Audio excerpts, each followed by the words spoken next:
जय हिंद मेरे दोस्तों, मैं आपका फिर से स्वागत करता हूं अपने चैनल अपडेट इंडिया पे एक नए जोश के साथ। तो उम्मीद करता हूं कि आप सब लोग अच्छे होंगे। तो जैसा कि आप सब लोग जानते हैं कि हम कर रहे थे most important questions B pharmacy first semester के। तो हमारे 3 सब्जेक्ट ऑलमोस्ट कंप्लीट हो चुके थे और आज का जो हमारा सब्जेक्ट है वो है हमारा इनऑर्गेनिक केमिस्ट्री। ठीक है, जो सबसे ज्यादा डिफिकल्ट भी रहता है एक तरीके से बच्चों को, क्योंकि डिफिकल्ट इसलिए रहता है इसके अंदर मतलब कि पहले सेमेस्टर में बच्चों को थोड़ा सा डिफिकल्टी तो होती है। इनऑर्गेनिक केमिस्ट्री डायरेक्ट अगर उनको पकड़ा दी जाए ये रिएक्शन ये हो रहा है ये हो रहा है, अगर प्लस टू में केमिस्ट्री थोड़ी अच्छी हो, बेस अच्छा हो, तो थोड़ा सा अंडरस्टैंडिंग बन जाता है ये सब्जेक्ट। अदरवाइज थोड़ा इशू आता है। चलो कोई बात नहीं। तो अभी जैसे एग्जाम नजदीक है तो इसी हिसाब से मैंने आपके लिए इंपॉर्टेंट क्वेश्चंस निकाल लिया जिनको आपको छोड़ के नहीं जाना है, बिल्कुल भी नहीं, बिल्कुल भी नहीं।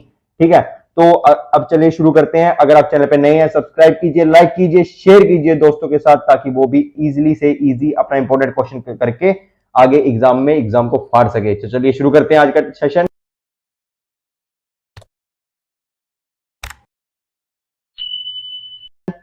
तो जैसे कि हमारे पास यूनिट फर्स्ट में हमारा पहला जो आता है वो आता है इंप्योरिटीज इन फार्मास्यूटिकल सब्सटेंस। तो इस वाले टॉपिक में आपके लिए सबसे ज्यादा इंपॉर्टेंट रहने वाला है, जो मैंने आपको पिछली बार भी बताया था और अलग से करवाया था, वो है हमारा सबसे पहले फार्माकोपिया। ठीक है ना, तो फार्माकोपिया के ऊपर डायरेक्ट आपसे क्वेश्चन पूछा जाता है, लेकिन सबसे ज्यादा जब पूछा जाता है वो डायरेक्ट आईपी के बारे में पूछा जाता है, यानी कि इंडियन फार्माकोपिया के बारे में, कि इसके एडिशंस कौन कौन से आ चुके हैं और अमेंडमेंट कब कब हुई थी। ठीक है, 2 मार्क्स में भी पूछा जा सकता है, ये वाला क्वेश्चन इंपॉर्टेंट है।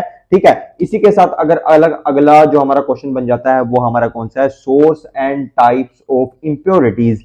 ठीक है ना, ये हमारे पास जो है एक तरीके से पीसीआई का फेवरेट क्वेश्चन मान सकते हो इस सेशन का जो हमारे पास है, कि ये जो है ना सोर्स, मतलब कि एक तरीके से अगर यार बेसिक सी बात है, अगर आप फार्मेसी कर रहे हो तो आपको पता होना चाहिए कि हमारी मेडिसिन के बनाते टाइम कौन कौन सी इंप्योरिटीज इंक्लूड हो सकती है, कौन कौन सी आ सकती है। ठीक है ना, इतना तो हो गया इसमें से। अब आती है बात लिमिट टेस्ट की। तो मैंने जैसे वीडियोस में भी बताया आपको, ठीक है, कि लिमिट टेस्ट में से पक्का आता ही आता है एक, और इनमें से सबसे इंपॉर्टेंट 2 बता रहा हूं जो आपको, कौन से है, आर्सेनिक का, ठीक है ना, और एक है हैवी मेटल का। ठीक है, आर्सेनिक का जो है ना एक तरीके से मान के इसलिए चल सकते हो कि फेवरेट है या फिर इंपॉर्टेंट है, क्योंकि इसके अंदर जो हमारे पास जो अपरेटस यूज होता है ना, जो मैंने आपको बताया, तो इसलिए थोड़ा सा अलग हो जाता है और इसको ये इसलिए इंपॉर्टेंट बना देता है। ठीक है, साथ ही साथ हैवी मेटल्स का भी इंपॉर्टेंट है। ये 19 में पूछा गया और ये 19 में भी पूछा गया तो 22 में भी पूछा गया क्वेश्चन है। ठीक है ना, तो इसके बाद इतना हो गया। अब इसी में हमारे पास आगे क्या आ जाता है, ये तो हमारे पता क्या है, देखो बच्चों को सबसे ज्यादा कंफ्यूजन इस चीज में रहती है कि हम अटेम्प्ट कैसे करें। अगर आर्सेनिक का हम पढ़ के गए थे और हमें लेड के बारे में पूछ लिया तो क्या करें। अब मैंने आपके लिए एक वीडियो अलग से बनाई है, आपने अगर देखी होगी, ठीक है, तो उसमें मैंने बताया कि पेपर को अटेम्प्ट कैसे करें। अगर आपको लेड दिया गया है लेकिन आपको आर्सेनिक आता है ना, तो आपको क्या करना है, इन दोनों का एक मतलब कि सिंगल पॉइंट ढूंढना है कि हाँ कि इन दोनों को किस चीज से लिंक किया जा सके। ठीक है ना, लेड क्या हमारे पास, लेड क्या बताना है, लिमिट टेस्ट। आर्सेनिक का क्या बताना है, लिमिट टेस्ट। हमें मतलब आता है लिमिट टेस्ट है ना, तो लेड का हमारे पास लिमिट टेस्ट पूछा गया है, तो लिमिट टेस्ट हम क्या करेंगे, पहले हम लिमिट टेस्ट को एक्सप्लेन करेंगे, उसके बाद लेड की बजाय हम आर्सेनिक का कर देंगे, लेकिन हम उसमें थोड़ा सा लेड की डिस्कशन करेंगे क्योंकि जो एग्जामिनर ने पूछा उसके बारे में भी लिखना है। लेकिन वो आर्सेनिक का हमारे पास एक तरीके से उसको बल्क क्वांटिटी जो मैंने आपको बताई थी उसको इंक्रीज करने के लिए हो जाएगा, और उसमें आपको जो मार्क्स है ना, मतलब कि ये तो नहीं बोलूंगा कि मैं 5 आउट ऑफ 5 मिल जाएंगे, लेकिन 5 आउट ऑफ 4 या 3.5 या फिर 3 मिलने के भी बहुत ज्यादा चांसेस होते हैं। ठीक है, यह हो गया हमारा यूनिट फर्स्ट में से जो मोस्ट इंपोर्टेंट हमारे पास है। ठीक है, अब जो यूनिट 2 में आते पहले इसको नोट कर लीजिए फटाफट, इतना ही सफिशिएंट है। लेकिन जिन बच्चों को अच्छे मार्क्स लेने हैं वो सारा का सारा पढ़ के जाए, और मैं आपको बार बार बोलता हूं कि सबसे पहले क्या याद कीजिए, सिलेबस याद कीजिए। जो मेरा ये वर्ड है ना सिलेबस याद कीजिए सबसे पहले। ठीक है ना, वो आपको इनऑर्गेनिक केमिस्ट्री में देखने को मिलेगा कि क्यों बोलता हूं। ठीक है, अब आगे चलिए बताता हूं। अब इसको नोट कर लिया, यूनिट सेकंड की तरफ चलते हैं। तो सेकंड यूनिट में जो हमारे पास इंपॉर्टेंट आता है, सबसे पहला हमारे पास टॉपिक कौन सा आ जाता है, एसिड बेस एंड बफर। तो उसके अंदर जो पहला हमारे पास सबसे इंपॉर्टेंट टॉपिक बन जाता है वो हमारे पास कौन सा है, मेजरमेंट ऑफ टोनिसिटी। ठीक है ना, मेजरमेंट ऑफ टोनिसिटी, ये हमारे पास इंपॉर्टेंट क्वेश्चन बन जाता है इसका सेकंड यूनिट का। साथ ही साथ इसमें जो हमारे पास ये है ना कि calculation and method of adjusting isotonicity के, तो उसमें एक मेथड स्पेशल लिख लो, गीगर मूलर काउंटर। ठीक है ना, ये गीगर मूलर काउंटर एक तरीके से ये भी इंपॉर्टेंट बन जाता है हमारे पास। ठीक है, इसके ऊपर स्टार मेंशन कर लो चाहे। और हाँ, एक और कॉन्सेप्ट है आपको पता होगा, तो वो कौन सा है, ल्यूइस कॉन्सेप्ट। ठीक है, ल्यूइस कॉन्सेप्ट के ऊपर क्वेश्चन डायरेक्ट भी आ जाता है और एक क्वेश्चन और पूछ लेता है कि जो लुईस कॉन्सेप्ट है वो डिफर क्यों, यानी कि डिफरेंस क्या है जो हमारे पास पहले एसिड बेस थ्योरीज थी उनके बीच में, ठीक है ना। यानी कि क्वेश्चन किस तरीके से आएगा कि Lewis concept differs from the earlier acid base theories explain, ठीक है, इस तरीके से क्वेश्चन आ सकता है, ठीक है। और उसके बाद हमारे पास जो इसकी इतना ही सफिशिएंट है इसके एसिड बेस एंड बफर में। उसके बाद यहीं पे हमारे पास कौन सा आता है, फिर आ जाता है हमारे पास major and extra and intracellular electrolytes, ठीक है। तो इसमें क्या है हमारे पास, इसमें हमारे पास क्या है, हमारे एक तो लिखना है हमें मेजर फिजियोलॉजिकल आयंस, इनके बारे में आपको बेसिक नॉलेज होनी चाहिए, ठीक है ना। अब उसके बाद हमारे पास जो अगला आ जाता है वो कौन सा है हमारे इसी के अंदर, एक चीज ध्यान रखिए जो मैं आपको बोल रहा था ना सिलेबस याद करना, अब यहाँ पे उसका मतलब कि मेन मोटिव समझिए कि क्यों बोल रहा था मैं, ठीक है। जैसे कि अब इसके अंदर हमारे पास अलग अलग मतलब कि अलग अलग दे रखे हैं कि जैसे सोडियम क्लोराइड दे दिया, पोटेशियम क्लोराइड दे दिया, कैल्शियम ग्लूकोनेट दे दिया, ठीक है ना। तो अब उनमें क्या करना पड़ता है कि जैसे मेरे को दिया है क्या, सोडियम क्लोराइड, ठीक है ना, तो मेरे को दिया है सोडियम क्लोराइड और इसी में हमारा इसी का एक और एग्जांपल है पोटेशियम क्लोराइड। ये किसका एग्जांपल है, इसका है electrolyte used in replacement theory, ठीक है ना, रिप्लेसमेंट थेरेपी सॉरी, ठीक है। तो इसके एग्जांपल है। अब मेरे को पता होगा कि सोडियम, हमारे पास जो सोडियम क्लोराइड भी इसका एग्जांपल है, पोटेशियम क्लोराइड भी, ठीक है, कैल्शियम ग्लूकोनेट भी इसका एग्जांपल है। तो अगर मैं इनमें से एक कोई अच्छे से प्रिपेयर करके चला जाऊं और उसकी बजाय दूसरा आ जाए लेकिन मेरे को वो आता नहीं है, तो क्या करना है, आपको लिखना वही है कि हाँ जो पेपर में पूछा गया है, ठीक है, लेकिन आपको अटेम्प्ट वो करना है जो आपको अच्छे से आता है।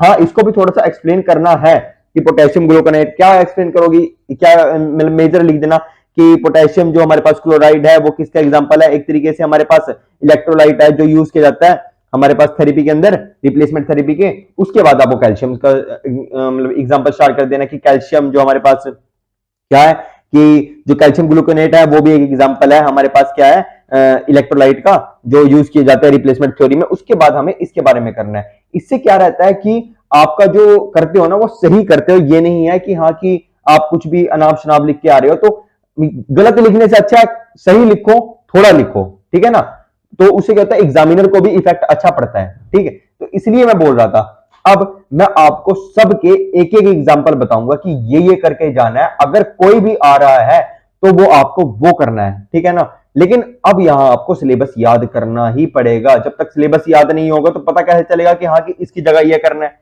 अब पूछा गया है हमें कॉपर सल्फेट के बारे में और उसमें करके आ रहे हो आप पोटेशियम क्लोराइड के बारे में, जबकि पोटेशियम क्लोराइड उसका हमारे पास एग्जाम्पल भी नहीं है। एमेटिक्स है ना, एमेटिक्स में कॉपर सल्फेट होता है और दूसरा कौन सा होता है, सोडियम पोटेशियम टार्ट्रेट, ठीक है। तो अब अगर सोडियम पोटेशियम टार्ट्रेट आएगा तभी तो आप कॉपर सल्फेट करोगे, ठीक है। तो इतनी सी बात है, ये तो मैंने आपको सारा कुछ आप जो मेरी वीडियो है कि how to attempt the exam उसमें बता रखा है। तो अब यहाँ पे हम मेजर इंपोर्टेंट क्वेश्चंस की बात करते हैं। तो हाँ यहाँ कौन सा आ गया, मेजर फिजियोलॉजिकल आयंस।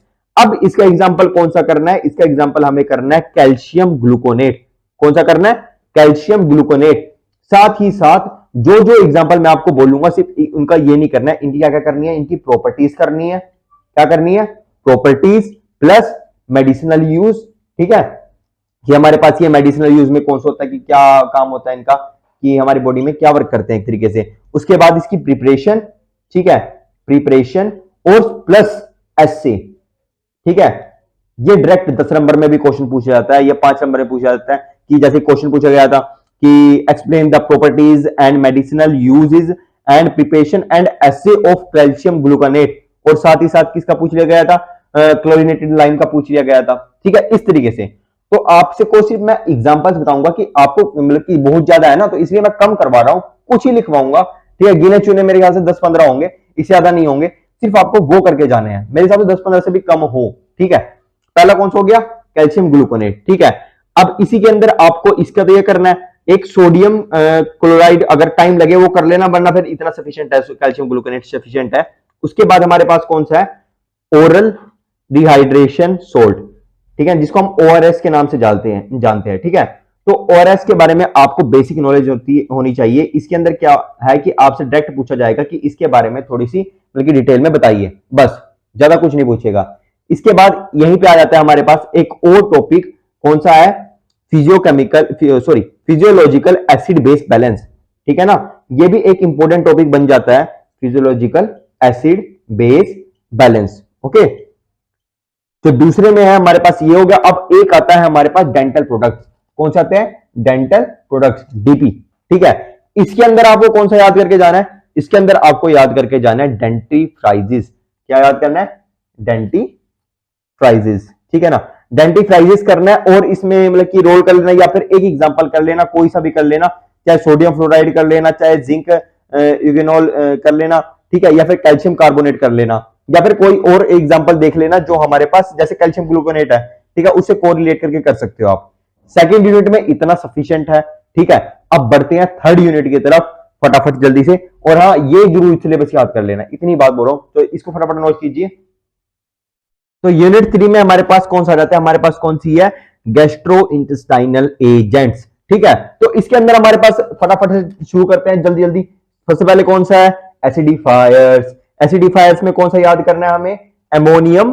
कौन सा है? Ammonium chloride. और हाँ, जो जो मैं एग्जांपल बता रहा हूं, जो जो मैंने पिछले उसमें बताया नहीं कौन कौन सी करनी है, ऐसे भी करना है, इनका सब कुछ करना है, वो सब करना है इनका। ठीक है ना, इसलिए इनको इनऑर्गेनिक थोड़ी सी डिफिकल्ट बन जाती है। उसके बाद आता है हमारे पास एंट एसिड्स।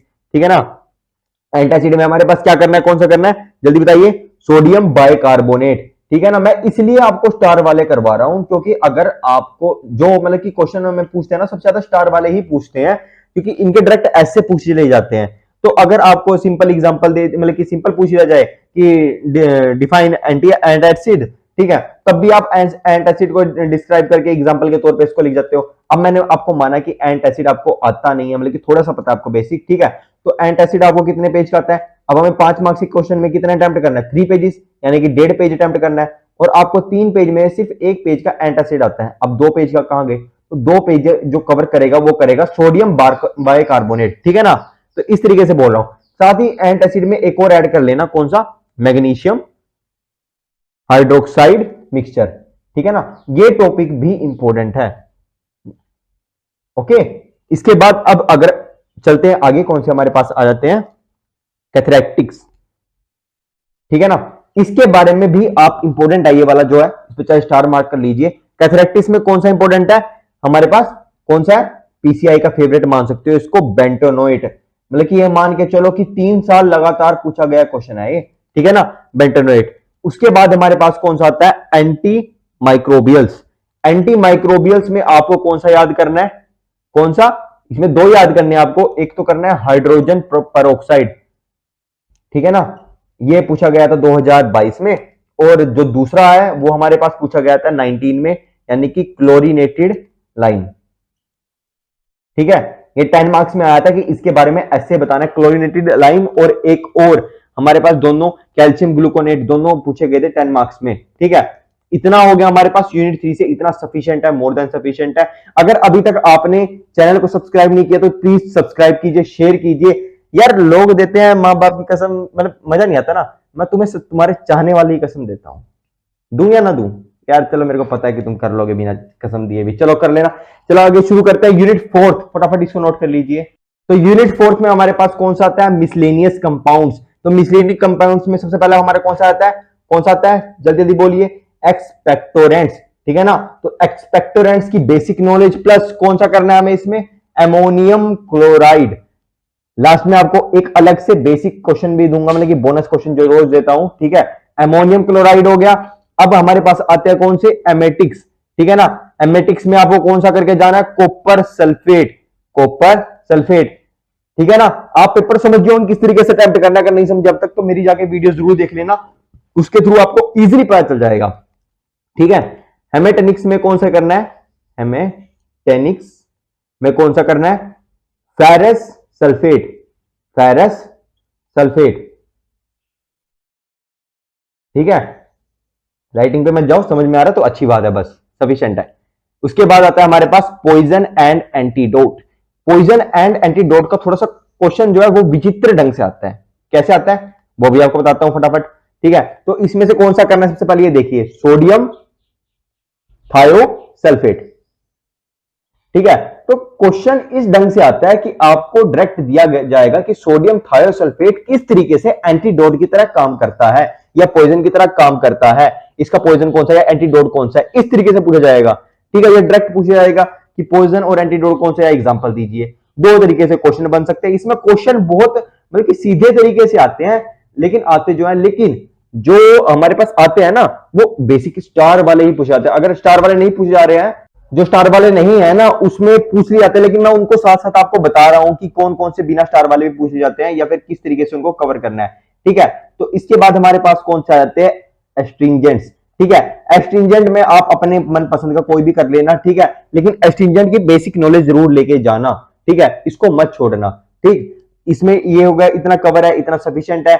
अब बढ़ते हैं यूनिट 5 की तरफ। हाँ, अगर आपको कोई भी चीज डाउट हो, कुछ भी चीज के बारे में पूछना हो कि आपको कोई टॉपिक समझ में नहीं आ रहा या फिर मेरे इसमें कोई इशू आ रहा है कि हमें ये करना चाहिए नहीं करना चाहिए, ठीक है, तो आप बेझिझक मेरे को कांटेक्ट कर सकते हो, कमेंट कर सकते हो, मैं आपको पर्सनली भी कांटेक्ट कर सकता हूं, कोई इशू नहीं है। ठीक है, आप बस मेरे को कमेंट कीजिए। ठीक है, अब चलिए चलते हैं यूनिट 5 की तरफ। पहले ये नोट कर लीजिए फटाफट। तो लास्ट आती है हमारे पास यूनिट 5। तो यूनिट 5 में से ज्यादा कुछ खास नहीं है, लेकिन कुछ इंपॉर्टेंट टॉपिक्स बनते हैं।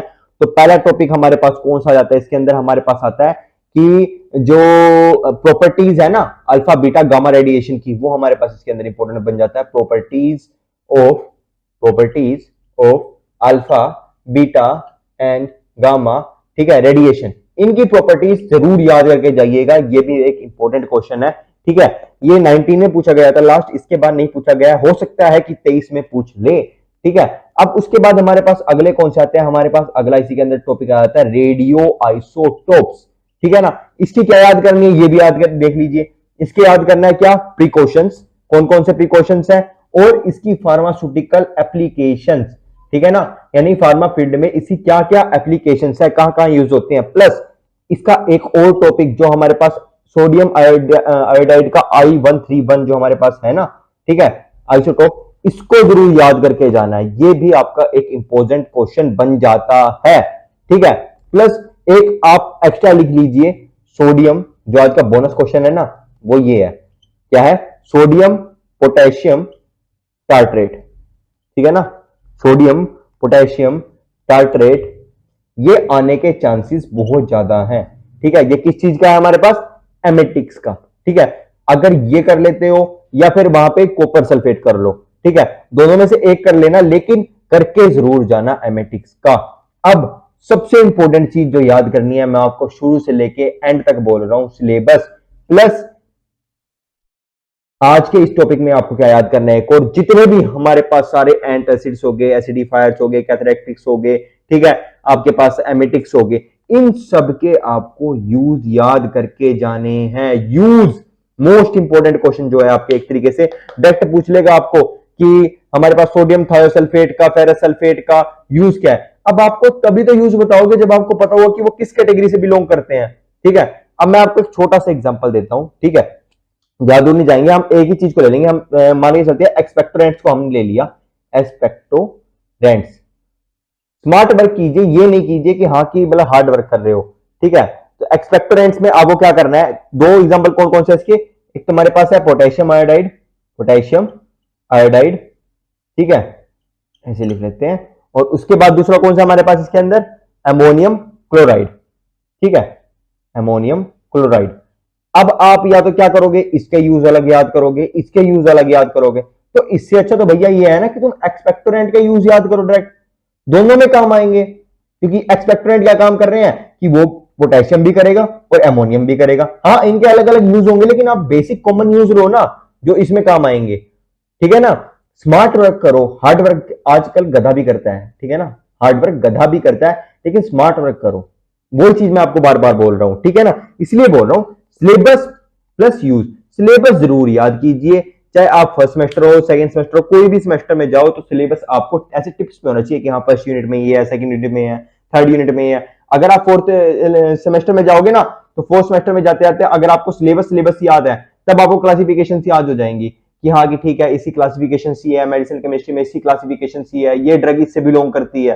तभी बोल रहा हूँ सिलेबस जरूर याद कीजिए। ठीक है, तो आज के लिए इतना ही। इनऑर्गेनिक केमिस्ट्री इतनी सफिशिएंट है, अगर आप इतना पढ़ लेते हो तो इजीली आप अच्छे मार्क्स भी स्कोर कर सकते हो इनऑर्गेनिक केमिस्ट्री में। ठीक है, हाँ मानता हूं फर्स्ट सेमेस्टर है, इसलिए थोड़ा सा डिफिकल्टी रहता है कि हाँ क्या किया जाए क्या नहीं किया जाए, स्टार्टिंग से हमें नहीं मिल पाती अच्छी गाइडेंस। तो इसलिए बोलता हूं चैनल को फटाफट सब्सक्राइब कर लो, अच्छी गाइडेंस के लिए तुम्हारा भाई तुम्हारे साथ खड़ा है। ठीक है, कोई दिक्कत लेने वाली बात नहीं है। तो चलिए मिलते हैं आपको नेक्स्ट वीडियो में। आज के लिए थैंक यू सो मच, इतना ही।